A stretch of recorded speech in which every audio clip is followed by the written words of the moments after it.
माँ बाप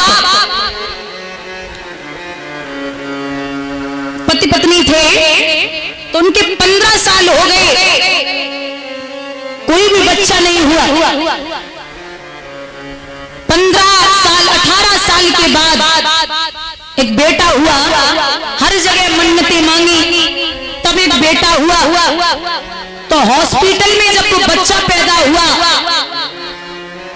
तो डॉक्टर बाहर आए। डॉक्टरों ने कहा कि बच्चा तो हुआ है लेकिन वो उसकी एक आंख नहीं है। तो माँ होती है।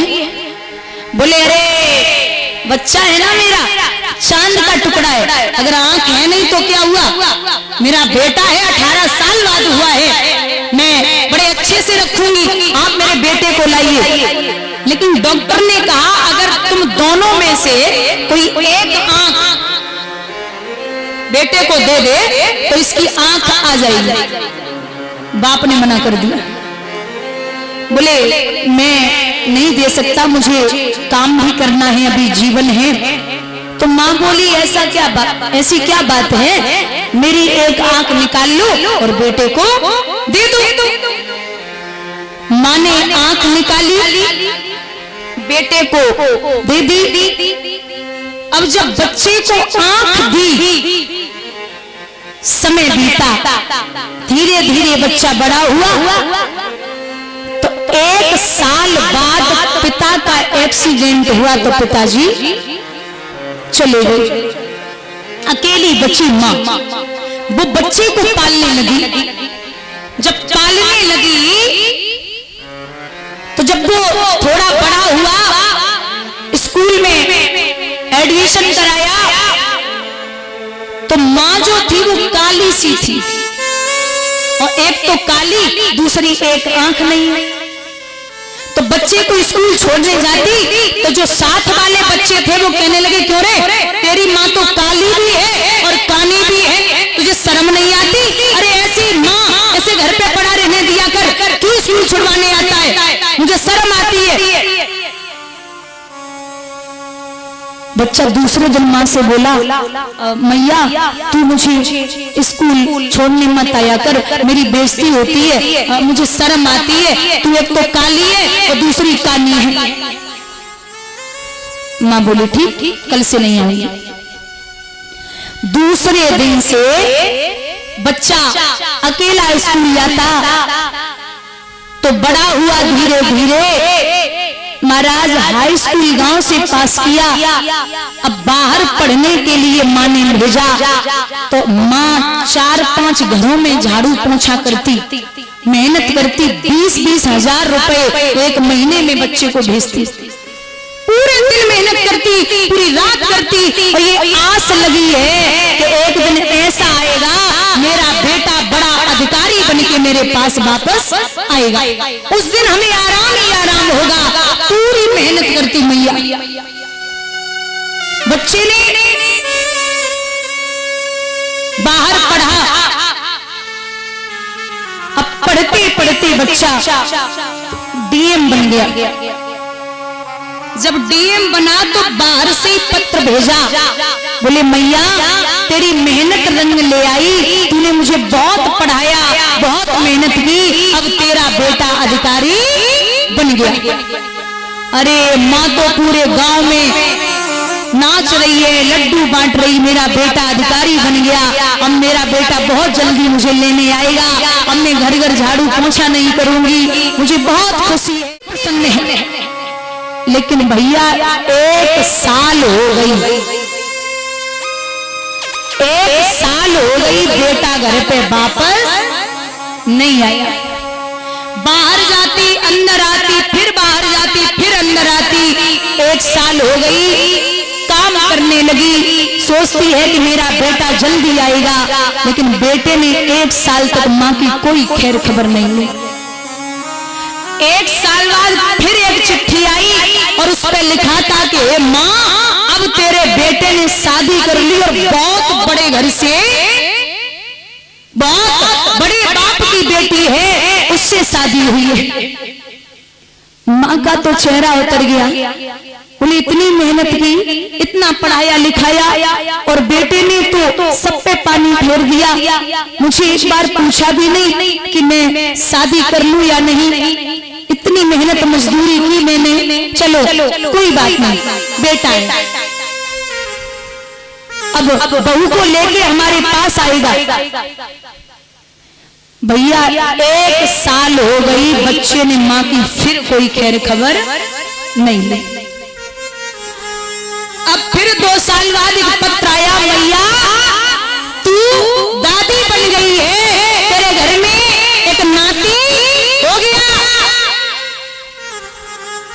अब माँ को तसल्ली कैसे आए, उससे नहीं रहा गया। सोचने लगी बेटा तो नहीं आएगा, मुझे ही जाना पड़ेगा। अब बच्चे के लिए खिलौने, बहू के लिए साड़ी, अपने बेटे के लिए कपड़े, सब कुछ एक पोटली में बांधे और वो चिट्ठी के अनुसार शहर के लिए भागी, नाती से मिलने के लिए और बहू से। जो भागी तो साहब के ऑफिस तक पहुंची तो बाहर जो चपरासी खड़े थे, पोटली सर पे है, बोले हमें आपके बाबूजी से मिलना, साहब से मिलना है, अंदर जाना है। चपरासी बोला कौन हो? बोले वो आपके साहब है ना, उनकी मैं माँ हूं। चपरासी कहने लगा तुम्हारे जैसे भीख मांगने वाले यहाँ रोज आते, 10-20 रुपए चाहिए, ले लो और निकलो। अरे मैया बोली मैं वो नहीं हूँ, आप गलत समझ रहे हैं, मैं आपके जो साहब है ना उनकी माँ हूँ, आप मुझे अंदर जाने दो। चपरासी बोला है बुढ़िया दिमाग ठीक है, चल निकल यहाँ से। फटकार दिया, लेकिन जो वो चिट्ठी थी ना धीरे से निकाली और पकड़ाई, बोले ये पढ़ लो, ये मेरे बेटे ने ही मेरे लिए भेजी है, वो तो वहां जा नहीं रहा इसलिए मैं यहाँ आ गई। सोचने लगा चपरासी है तो साहब की माँ, जाओ मिल लो जाके। अब पोटली जो थी ना कपड़ों वाली, वो तो मैया बाहर ही रख गई और अंदर गई तो बहू जो थी वो किचन में थी, बच्चा जो नाती था वो पालने में था और साहब अंदर रूम में कमरे में बैठे। तो काली है माँ और कानी भी है।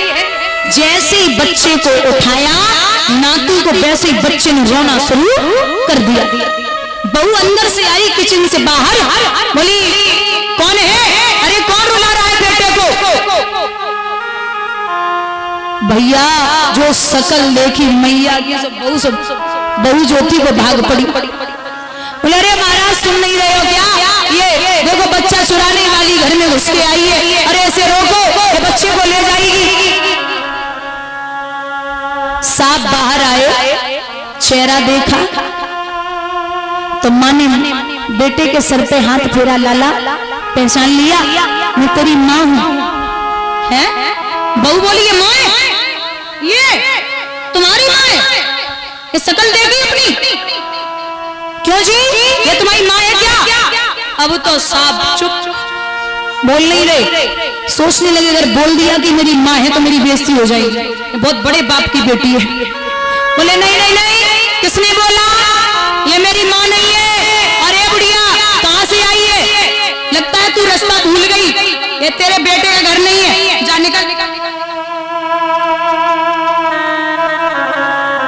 माँ बोली बेटा तू मुझे भूल गया? अरे मैं वही हूँ जो तुझे महीने पे 20-20 हजार, 50-50 हजार रुपए भेजती थी, मैंने तुझे मेहनत करके पढ़ाया है, तू मुझे भूल रहा है? साहब बोले दिमाग खराब हो रहा है। पत्नी ने जवाब दिया पहचान लो शायद हो, पहचानो। बोले नहीं मैं तेरी सौगंध खाता हूँ, ये मेरी माँ नहीं है, मैं झूठ नहीं बोल रहा। अब तो भैया चुपचाप मैया नीचे लौट के आई और लौट के आने के बाद चपरासी से कहा बीरन मेरा एक छोटा सा काम कर दे, एक चिट्ठी लिख, उस चिट्ठी में ये लिखना कि बेटा जो तू इतना बड़ा अफसर बना बैठा है ना, ये इसलिए बना बैठा है कि तेरी माँ ने बहुत मेहनत की है, और जो तू मुझे कुरूप बोल रहा है ना, वो कह रहा है कि मेरी एक आंख नहीं है, तो लाला मैं आज तुझे बता रही हूँ कि जब तू पैदा हुआ था ना तो तेरे एक आंख नहीं थी, मैंने एक आंख निकाल के तुझे दे दी थी। कोई बात नहीं पहचान रहा तो लिख के, और साड़ी की किनारी में वो चिट्ठी बांधी, और अंदर जो कमरा था मैया ने साड़ी उतारी, पंखे पे टांगी और वहीं फांसी लगा ली।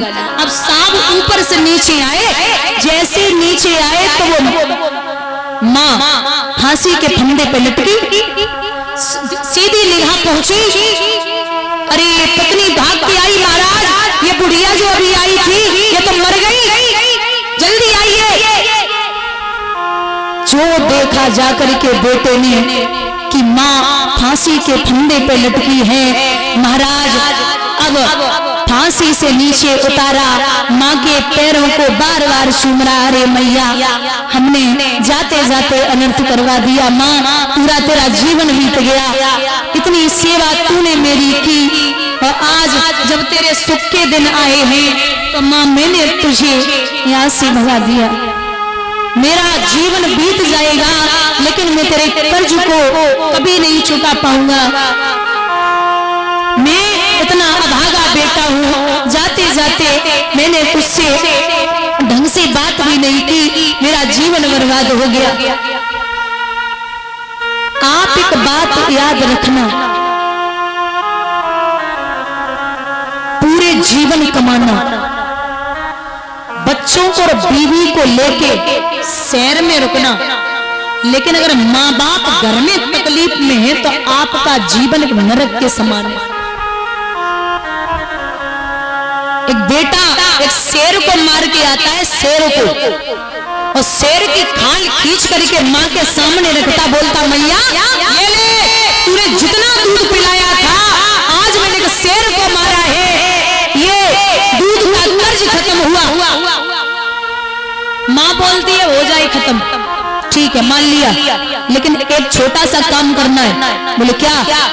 बोले आज शाम को ये सर्दी पड़ रही है, शाम को तू मेरे साथ सो जाना, बस एक रात की बात है, सो जाऊंगा, ठीक है। शाम हुई, भयंकर सर्दी पड़ रही है, तो जिधर को माँ लेटी थी उधर सूखा है, और मैया ने जब बेटा लेटा था लेटने को तैयार हुआ, उससे पहले एक लोटा पानी डाल दिया। बच्चा जैसे ही आया और चारपाई पे बैठा एकदम खड़ा हो गया। बोले माँ बावरी हो गई है क्या? इतनी सर्दी है और सर्दी में ये बिस्तर गीला है, तुझे शर्म नहीं आती? बीमार पड़ जाऊंगा, चल तू इधर आ, इधर लेट जा, मैं उधर लेट जाऊंगा। माँ बोली बस एक दिन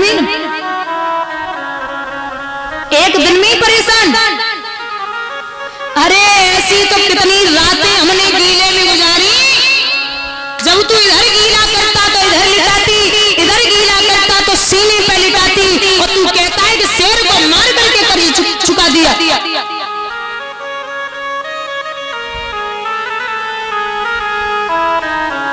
मथुरा वृंदावन दाऊ जी वर्षा ने गोकुल सोड़ी गोवर्धन सब परिक्रमा लगा के आजाद, लेकिन इतना याद रखते रहना, जितनी जरूरत बचपन में आपको माँ बाप की थी उतनी जरूरत बुढ़ापे पे आपकी है। बोलिए गोविंद भगवान की।